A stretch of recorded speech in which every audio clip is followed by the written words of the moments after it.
You're listening to the Author Stories Podcast, bringing you the story behind the stories and the storytellers. Margaret White, Terry Brooks, Sheena Kamal, Matthew Quick, JT Ellison, Walt D. Williams, Brad Ford, Corey Dr. O, Brandon Sanderson, Robin Hahn, Ernest Klein, Jim Butcher, Sherwin Harris. Visit hankgarner.com for archives of all the shows. Today's guest is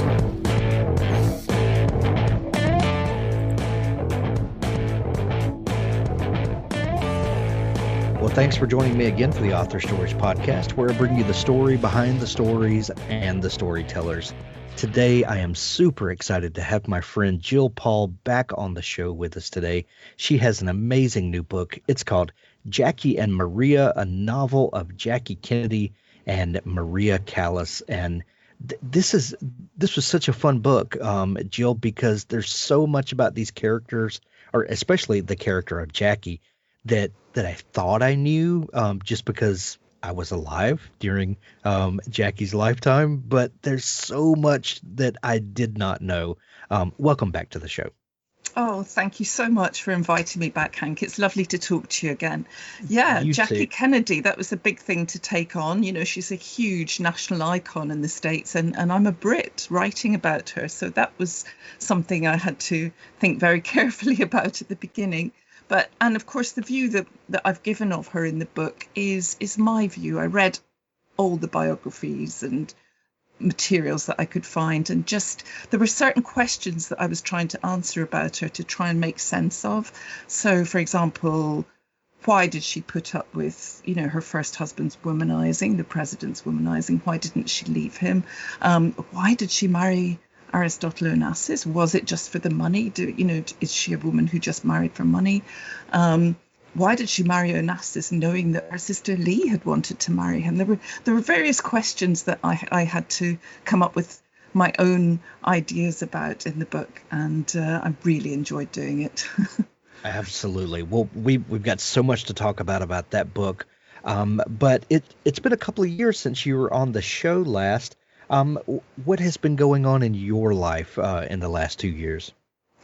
I've been writing a book a year, which is quite a lot for me. I'm a slow writer in general, but that's what the publishers wanted. So I managed to have a book out last year called The Lost Daughter, which is about the Romanov Maria, the third daughter of the Russian royal family who were executed in Ekaterinburg in 1918. And I crazily signed myself up to cover the whole of 20th century Russian history, more or less. So that was a big research job, and then writing Jackie and Maria took me 17 months altogether. So projects have been overlapping a lot, and I've been jumping from one to the other, and then you have to go out and market them when the publication dates come around. So it's been a very busy 2 years. Well, that's a great thing, though. When you're talking about Jackie Onassis, Jackie Kennedy, there's a lot of information that's in the kind of public knowledge that we know of. But when you're dealing with the Russian family pre-revolution, how difficult was it doing research for that book, for The Lost Daughter? And are there things that kind of get washed away, covered up, because Russia obviously is a very different place now than 1918. How difficult was it doing research for that book? For now, it wasn't that hard. I mean, everything has been written about now. If it was in the 1990s, they were still kept undercover in the Soviet archives. But nowadays, these have been released and the information is there, which is just as well, because the only Russian I can speak is niet and vodka. So I wouldn't have got very far. That's funny. What was it about this story of The Lost Daughter that kind of captured your imagination? I had written about the Romanovs before with The Secret Wife. I wrote about the second daughter, Tatiana. And I just wanted to go back because Maria, the third daughter, had always fascinated me. She seemed like the friendliest, She was the most beautiful, many said at the time, and she was very outgoing. She made friends with the guards in the Ekaterinburg house, almost a kind of Stockholm syndrome kind of thing, which she wanted to, maybe by getting friendly with them, save herself. So I just decided to write a kind of what if story. What if one of the guards had actually saved her? And that was my starting point. And it's a dual timeline. So I had an Australian woman in that as well, whose father had been present in Ekaterinburg, and I tied the two narratives together. So yeah. Gill, you're kind of famous for historical fiction and especially near fiction. And by that, I mean last 100 years or so, give or take. Yeah. What is it about historical fiction? And well, let me ask it this way. Do you remember what the first historical fiction was that you read that kind of lit your imagination on fire? To the realities that you could read a book, learn something, but also know that the author took some liberties to kind of fill out the story, but that these two, this world of history and imagination, could merge and meld together so well. Loads of historical fiction. There was an author called Jean Plaidy who my mum used to read a lot, and she was kind of Regency dramas and ladies fainting and men charging up on horses. And so I got into these as a teenager.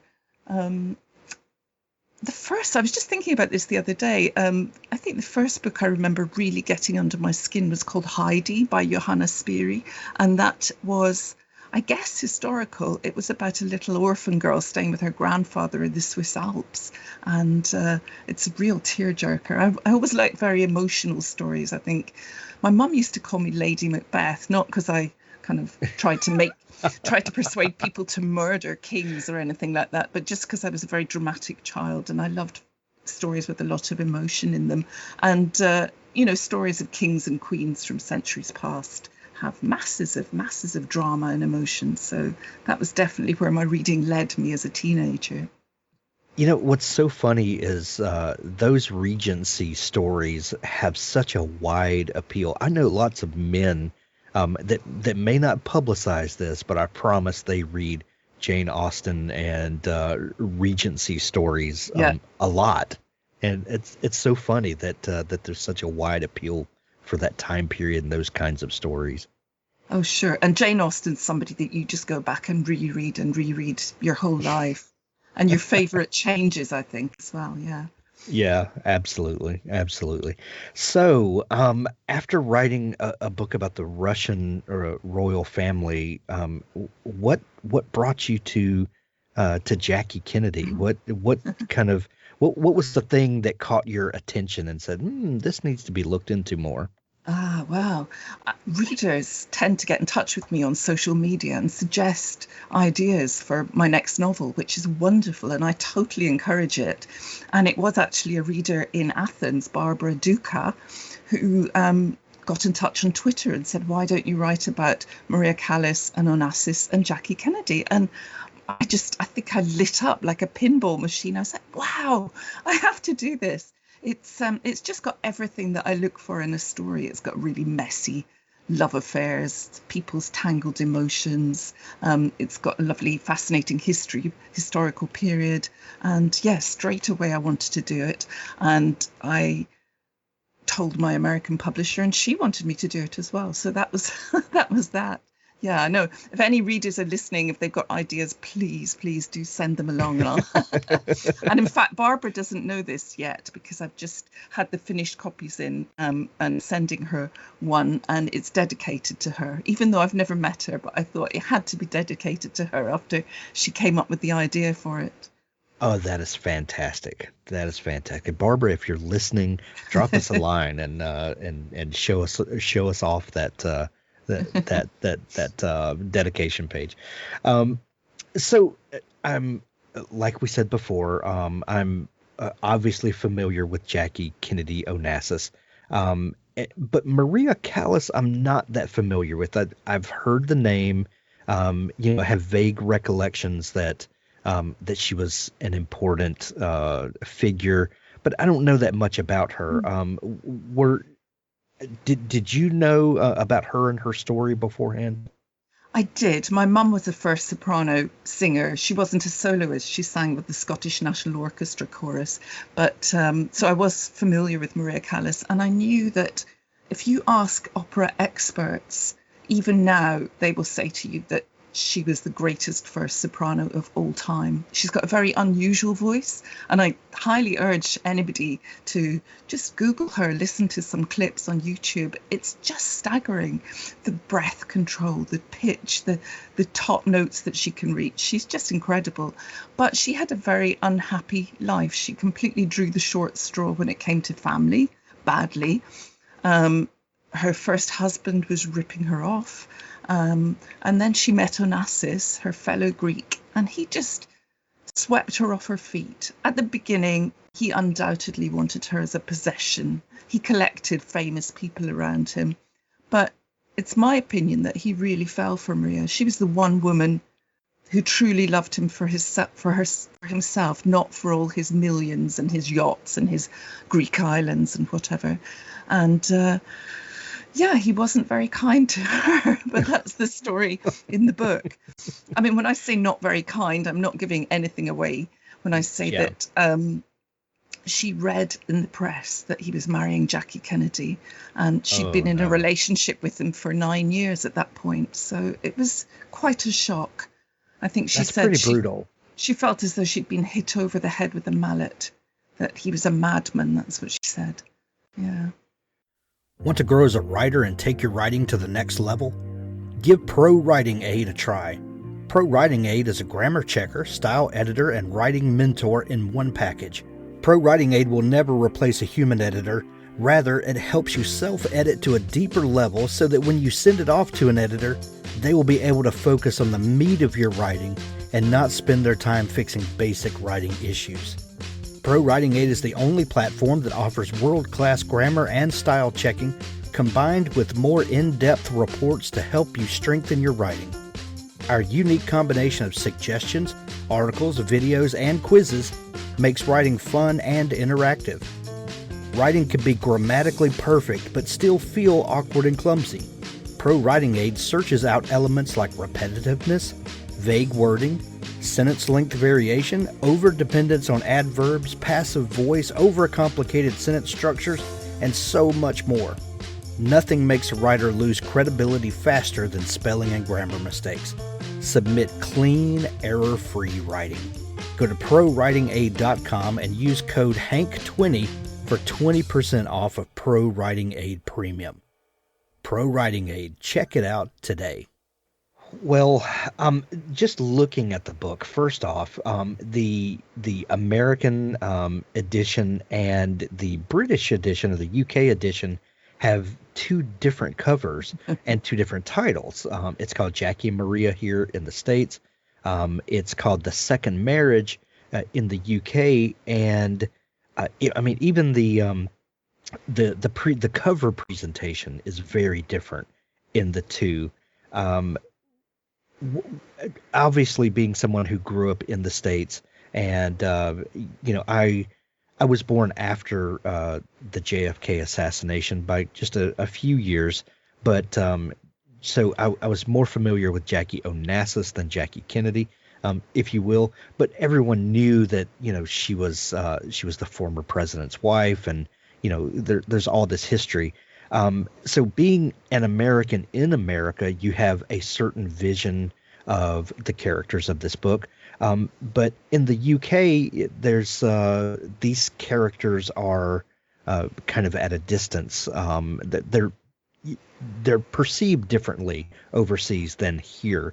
And the covers and the titles even allude to that. What was your opinion about Jackie Kennedy from being someone who grew up, in Scotland and the UK? I was fascinated by her way back and read biographies. I've got some on my shelf that I bought in my 20s, I think. So yeah, I mean, probably the first thing I loved was her style, that the big hair and the sunglasses and the Chanel suits. And but Pillbox hats that she was famous all for. that stuff, wonderful style. And then obviously the dignity with which she handled herself after the assassination. So I suppose I knew more about that than about the Onassis years, because she became much more of a private person. There was less information out there. And I was curious to read about that, and to read about what happened, how she went from Dallas to marrying Onassis on his island of Scorpios was the interesting journey that I wanted to explore in the novel. So as a writer, when a reader puts a bug in your ear, why don't you write about this thing? Where do you begin?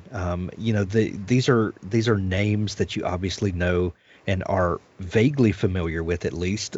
How do you begin to peel back the layers to get to where the real drama is and where these relationships intersect? Well, they've both been written about in a lot of different biographies. So I'll try and search reviews online and figure out which are the most reputable biographies first of all, and read all of them, and gradually build up my knowledge. I make loads of notes. I stick little post-it notes in the page when I want to remember everything. So I've got reams and reams of notes there. I read anything I can find online, if there's any letters, for example, and just gradually make my own opinions about them. But the most fun part of the research for Jackie and Maria was actually going to see Onassis' island, Scorpios, which is in the Ionians in Greece. It's such a hard life. I was there September last year, 2019, and it's a private island. It's now owned by a Russian billionaire's daughter, I think. But we hired a motorboat and went out and drove around it. And we got seen off by a security guard at one point, and this guy in black with a gun in his holster. I thought, okay, we'll just move off. But round the corner, there was another bay that was completely quiet, nobody about. So I dived overboard and swam to the shore just to say I'd been there and stood on the beach where Jackie Kennedy stood. And she was a big swimmer. She loved swimming, and I do as well. So I could kind of, imagine her in that water. I thought, if I was her, I would swim from that bay to that bay, and I'm sure she probably would have. So it really made a difference to me to see that. Also to see how revered Onassis is in that area. There's a statue of him right on the quay at the nearest town, which is Nidri on the island of Lefkada. And he and Maria are very popular there. Jackie Kennedy Onassis less so, because obviously in Greece she was seen as having stolen Onassis from Maria. So as you find biographies and things that are sources that are reputable, at what point do you feel like you have saturated yourself with the people, the places, the time period that you can start telling your own story? There comes a point where I'm not learning anything new. The books are just going over things that I know already. But also, and you'll know this yourself, there's a point at which you know the beginning of your story and it's kind of itching to get out of you. You just can't wait to get it down on the page. So that I usually wait until I know, what these first lines are before I'll dive in.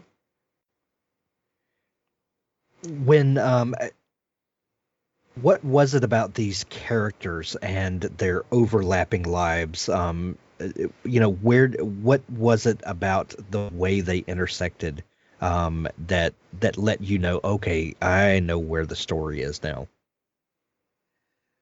I think I wanted to explore each character for myself and come up with my own opinion about them. And certainly in the case of Maria Callas, I felt that she was due another look because she got a very, very bad press at the time. She was said to be difficult and a diva and a monster. And in fact, what she was intensely professional.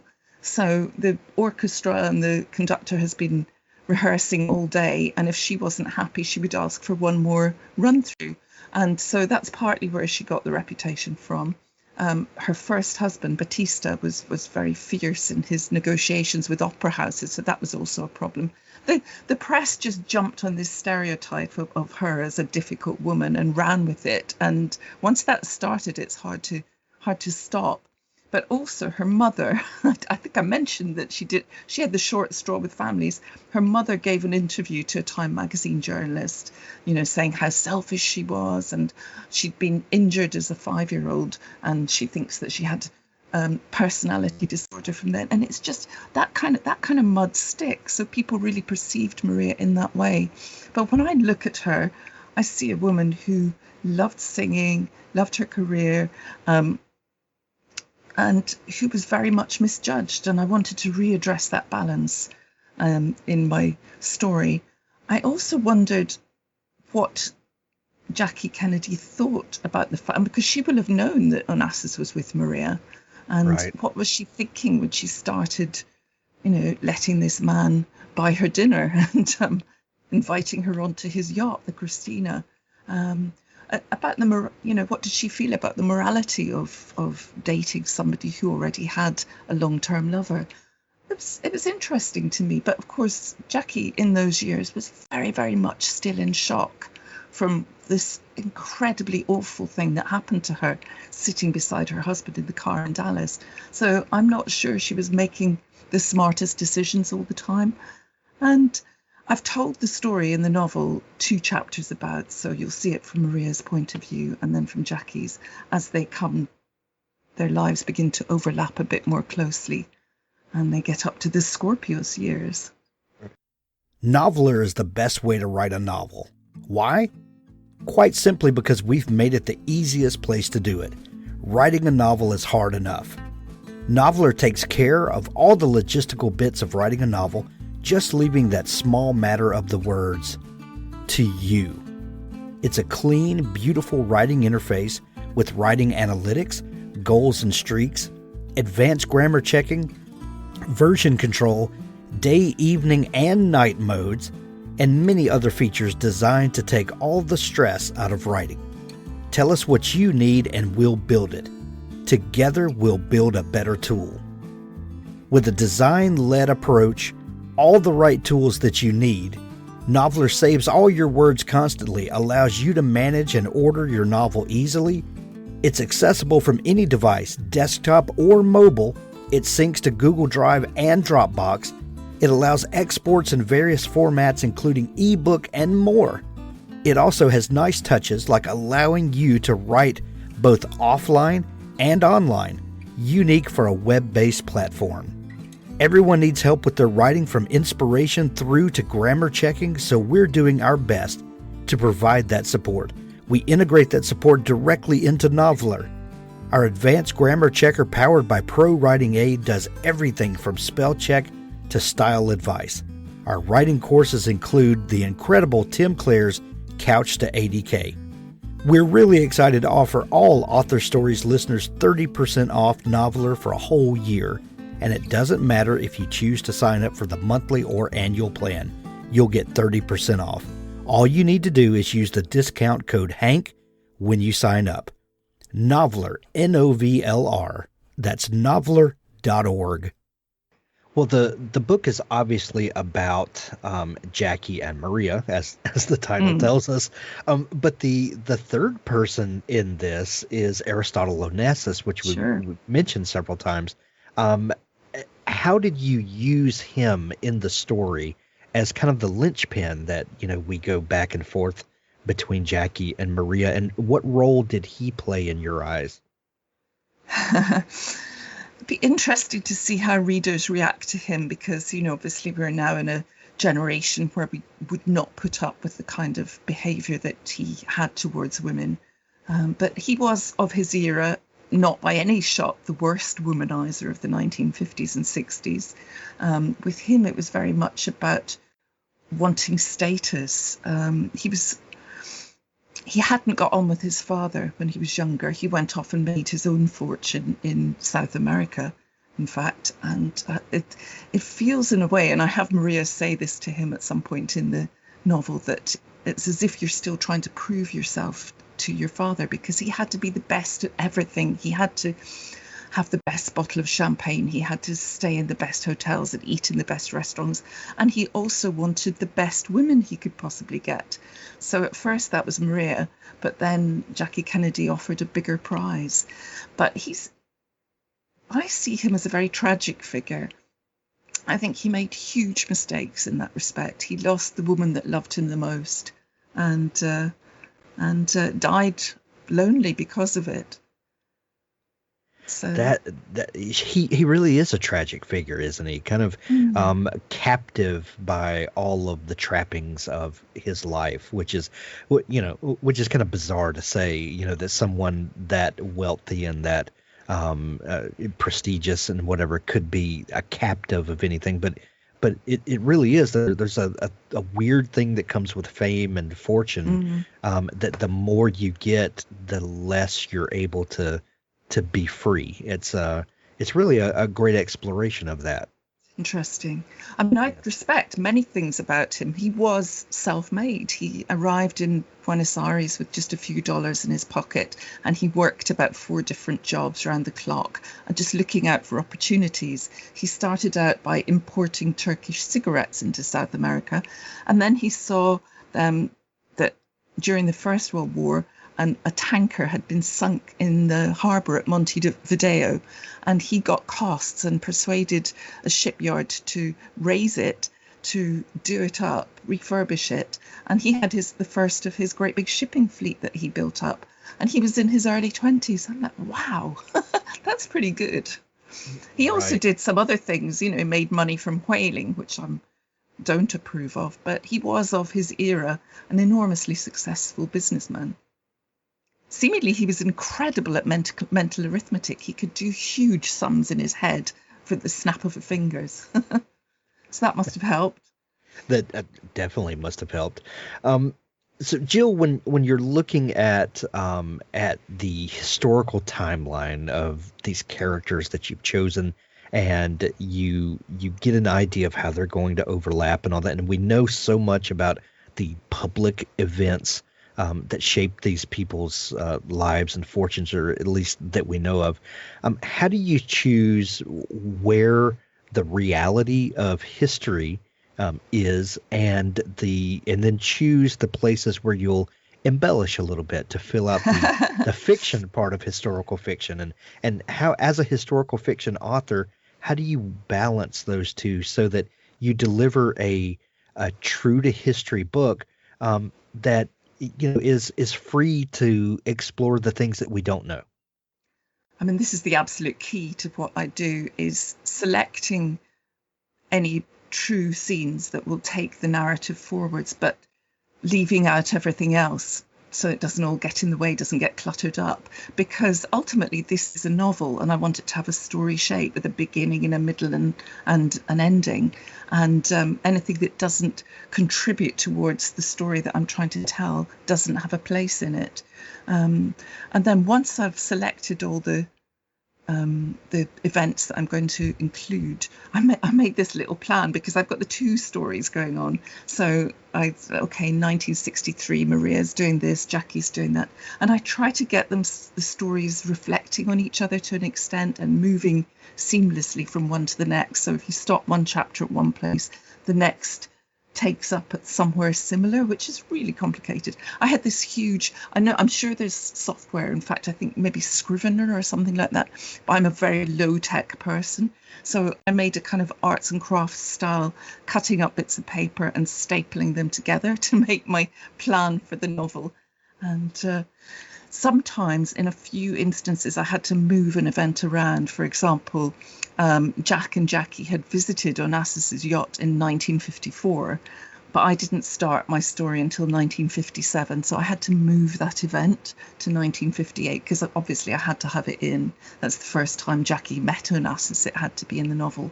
And I always, at the end of the book, I'll write a historical afterword confessing which bits I made up. I love that. Yeah, I don't want to falsify history forever, but it's not a historical textbook. It's a novel. It should be an entertaining story. And that's what I'm aiming at. I love your method of, and I'm making air quotes with my fingers, outlining. Because I have some friends that are meticulous outliners, and they write some of the most beautiful outlines, or pre-writing or whatever you want to call it. But I'm a little more scatterbrained than that, and I do like to know where the story's going before I start. But my outlines, again, air quotes, are more like yours. I like kind of ragtag collections of things and things I can see, and that really helps me a lot. Is that something that's kind of evolved over time, or is that kind of the way you've always done it?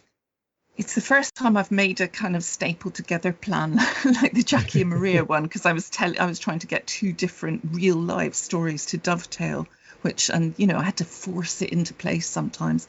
But I've always done long outlines for my novels, and there's a peculiar fact that all my outlines for I think the last 6 or 7 novels have been 35,000 words, which is about a third of the length of the book as a whole.